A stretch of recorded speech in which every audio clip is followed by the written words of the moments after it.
धन्यवाद माननीय सदस्य। माननीय सदस्य श्री राघव चड्ढा जी, आपके पास 9 मिनट। शुक्रिया मैडम कि आपने मुझे बैंकिंग बिल 2024 पर बात करने का मौका दिया। सर, बैंक ईंट या सीमेंट से बनी किसी इमारत का नाम नहीं है। बैंक सिर्फ किसी स्टील या एल्यूमिनियम से बने एटीएम का नाम नहीं है, और बैंक ना ही एक काउंटर से दूसरे काउंटर पर दौड़ रहे बैंक ग्राहकों की उस दौड़ का नाम है। बैंक नाम है विश्वास का, बैंक नाम है अधिकार का, न्याय का, समानता का। लेकिन पिछले कुछ वर्षों में यह विश्वास जो ग्राहकों का बैंकिंग व्यवस्था में था, वो कहीं ना कहीं कमजोर होता नजर आ रहा है, और उसके कुछ बुनियादी कारण, बहुत ही बेसिक कारण आज मैं सदन में आपके माध्यम से सरकार के सामने रखना चाहूंगा। सबसे पहला, पुअर कस्टमर सर्विस।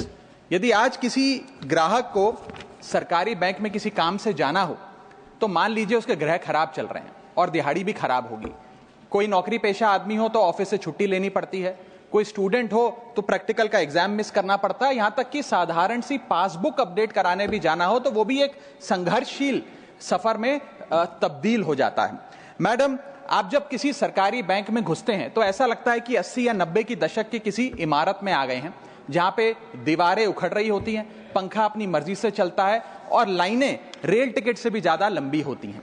इसके बाद जब आप काउंटर नंबर 1 पे पहुंचते हैं तो बताया जाता है काम यहां नहीं होगा, काउंटर नंबर 4 पर जाइए। जब काउंटर नंबर 4 पे जाते हैं तो बताया जाएगा यहां पर भी काम नहीं होगा, फर्स्ट फ्लोर पर जाइए। और जब आप थके हारे फर्स्ट फ्लोर पर पहुंचते हैं तो बताया जाता है कि लंच हो गया है, लंच के बाद 2 बजे आइएगा। 2:15 पहुंचते हैं तो बताया जाता है कि लंच एक्सटेंड हो गया, अभी कर्मचारी गुलाब जामुन खा रहे हैं। यह व्यवस्था है कस्टमर सर्विस की एक सरकारी बैंक में। और आज हम जहां चांद पर पहुंच गए, यूपीआई से गोलगप्पे खरीद रहे हैं, लेकिन हमारी सरकारी बैंकिंग व्यवस्था 80-90 के दशक से बाहर नहीं आ पा रही है। अभी आरबीआई के गवर्नर ने हाल ही में एक प्रेस कॉन्फ्रेंस कर वित्तीय वर्ष 23-24 की रिपोर्ट जारी करते हुए कहा कि 95 शेड्यूल्ड कमर्शियल बैंक्स में एक साल में, एक वित्तीय वर्ष में 1 करोड़ से ज्यादा कस्टमर सर्विस से संबंधी कंप्लेंट्स आई हैं। और ये तो वो कंप्लेंट्स हैं जिन लोगों को पता था कंप्लेंट कैसे दर्ज करानी है और उन्होंने दर्ज कराई। न जाने ऐसी कितनी कंप्लेंट्स होंगी जो सिस्टम में कैद ही नहीं हुई। इसी के साथ साथ बैंकिंग कोड और स्टैंडर्ड्स बोर्ड ऑफ इंडिया का एक सर्वे बताता है कि 45% बैंक कस्टमर्स बैंकिंग व्यवस्था से डिससैटिस्फाइड है, असंतुष्ट हैं। और मैं चाहूंगा आपके माध्यम से सरकार के कानों तक ये बात पहुंचे कि डिजिटल सर्विसेज का एक कस्टमर सेटिस्फैक्शन ऑडिट कराना चाहिए सरकारी बैंकों का, कि क्या हमारी सरकारी बैंकों की वेबसाइट का इंटरफेस या मोबाइल एप्लीकेशंस सरल हैं, अच्छी हैं, या कस्टमर्स उससे त्रस्त हैं।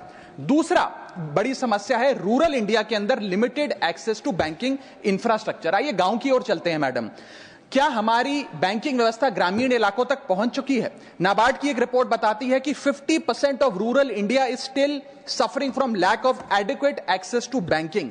फाइनेंशियल इंक्लूजन इंडेक्स की आरबीआई की 2020 की रिपोर्ट बताती है कि ग्रामीण भारत में हर 100 में से मात्र 54 लोगों तक ही हमारी बैंकिंग व्यवस्था जैसे तैसे पहुंच पाई है, और 30% से ज्यादा रूरल हाउसहोल्ड आज भी ऐसे हैं जो पूरी तरीके से अनबैंक्ड हैं। और मैम, बैंकिंग की ग्रामीण इलाकों में अगर बात करें तो बैंकिंग व्यवस्था ने ग्रामीण इलाकों के साथ सौतेला व्यवहार किया है। पहले तो बैंक की ब्रांच गांव के पास नहीं है। जब वो बूढ़ा आदमी भोला भटका बैंक की 5-10 किलोमीटर दूर ब्रांच तक पहुंचता है तो पता लगता है कि बिजली गुल है। बिजली आ जाती है तो पता लगता है सर्वर डाउन हो गया है। सर्वर भी चल जाता है तो पता लगता है आधार सीडिंग में दिक्कत है, फिंगरप्रिंट मिसमैच हो रहा है, या बैंक अकाउंट की मैपिंग ही नहीं हो पा रही है। डॉक्यूमेंटेशन से लेकर कॉम्प्लिकेटेड फॉर्म से लेकर लैंग्वेज के चैलेंजेस तक ग्रामीण इलाकों में लोगों को झेलने पड़ते हैं। और सबसे ज्यादा बैंकिंग फ्रॉड भी गांव के भोले भाले आदमी के साथ होता है। इसी के चलते हमारे गांव का आदमी प्राइवेट निजी साहूकार के पास जाकर लोन लेना बेहतर समझता है, ना कि किसी बैंक के पास जाकर। और जब वे साहूकार के पास जाता है तो ना वहां पेपर वर्क होता है, एक इजियर एक्सेस होता है, फियर ऑफ बैंक और इलिटरेसी नहीं होता। बहुत बार तो मॉर्गेज पे भी कुछ नहीं रखना पड़ता, इसलिए वो साहूकार से ब्याज पे पैसा उठाता है, लेकिन साहूकार उसे मनमानी दाम पर वो ब्याज पर पैसा देता है। 60 से 80% सालाना का इंटरेस्ट रेट चार्ज करता है, जिंदगी भर के लिए उसकी गुलामी लिखवा लेता है, और वो बेचारा गांव का भोला भाला आदमी डेट ट्रैप में फंस के रह जाता है। मेरी तीसरी बड़ी समस्या जो मैं आज आपके सामने रखना चाहूंगा वो है साइबर फ्रॉड और digital frauds in the banking sector. Cyber frauds वर्ष 2023 में 75,800 घटनाएं सामने आई जो कि कंप्लेंट्स दर्ज हुई। वर्ष 2024 आते आते 75,000 से बढ़कर यह आंकड़ा 2,92,000 हो गया, यानी कि 285% के बैंकिंग फ्रॉड्स की घटनाओं में इजाफा देखा गया और 2100 करोड़ रुपए लोगों के इस बैंकिंग फ्रॉड के चलते जीरो हो गए, शून्य हो गए, उनका नुकसान हो गया। और सबसे ज्यादा कंप्लेंट्स इसमें यूपीआई रिलेटेड बैंकिंग फ्रॉड्स की आई हैं। मैडम, मैं आपको बताना चाहूंगा कि मनी थेफ्ट के साथ साथ उतना ही जरूरी है डेटा थेफ्ट। जब आप बैंक को पूरे विश्वास के साथ अपना डेटा देते हैं, अपना पैन देते हैं, अपना नाम, एड्रेस, डेट ऑफ बर्थ, तमाम चीजें देती हैं, क्या बैंक आपके डेटा को सुरक्षित रख पाता है? क्या बैंक वो जाने अनजाने में या डेटा चोरी के माध्यम से वो सारा हमारा डेटा मार्केटिंग कंपनियों के पास, क्रेडिट कार्ड कंपनियों के पास, लोन देने वाले, फ्लैट बेचने वाले लोगों तक नहीं पहुंचता? एक रिपोर्ट के मुताबिक 2019 में एसबीआई के 3 million customer account data leak हो गया और तमाम बैंकिंग हिस्ट्री लीक हो गई। 2021 में मोबीविक का 8.2 TB का केवाईसी डेटा ही लीक हो गया। 2021 में एक पेमेंट गेटवे जस्टपे का 100 मिलियन क्रेडिट कार्ड की पेमेंट डिटेल्स और रिकॉर्ड्स लीक हो गई। अब ये लीक है कि जाने अनजाने में डेटा शेयरिंग है, ये फैसला मैं आप तक छोड़ता हूं, लेकिन आपको इस डेटा लीक का भुगतान करना पड़ता है, आपको उसको भुगतना पड़ता है। और उसका सबसे छोटा सा उदाहरण है कि आए दिन आपको आपके बीवी, आपके माता पिता, आपके घर वाले फोन करके आपका हाल पूछे ना पूछे, मार्केटिंग कॉल्स वाले आपको रोज फोन करके कहेंगे कि आपका क्रेडिट कार्ड अप्रूव हो गया, आपका लोन अप्रूव हो गया, हमसे फ्लैट ले लीजिए, हमसे फलानी चीज ले लीजिए। इनके पास ये हमारा डेटा आता कहां से? एक बड़ा सवाल है।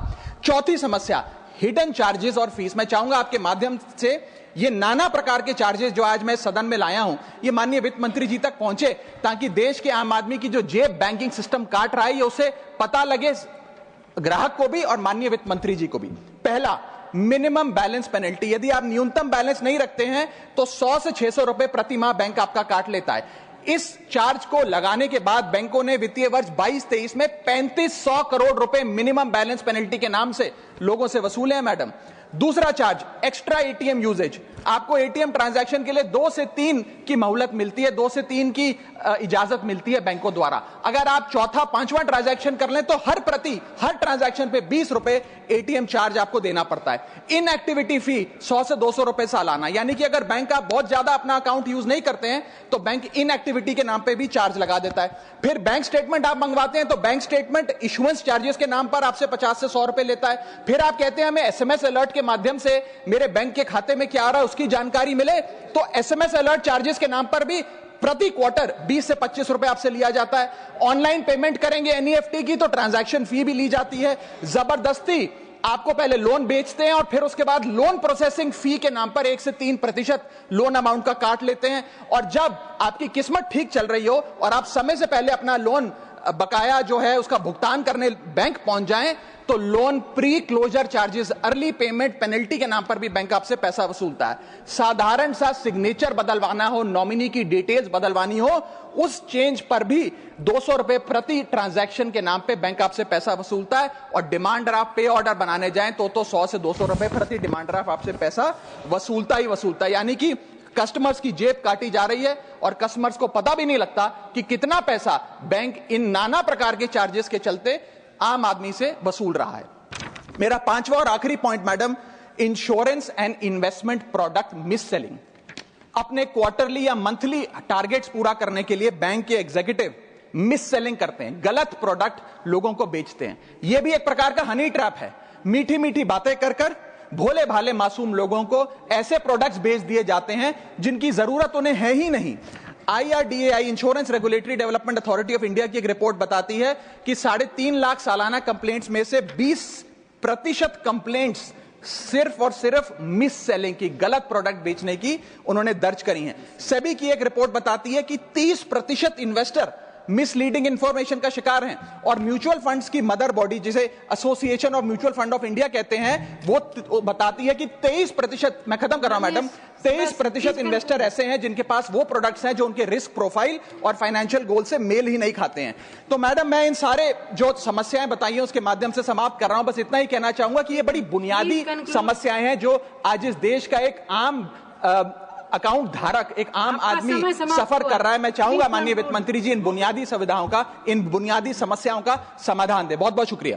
श्री निरंजन बख्शी, माननीय सदस्य श्री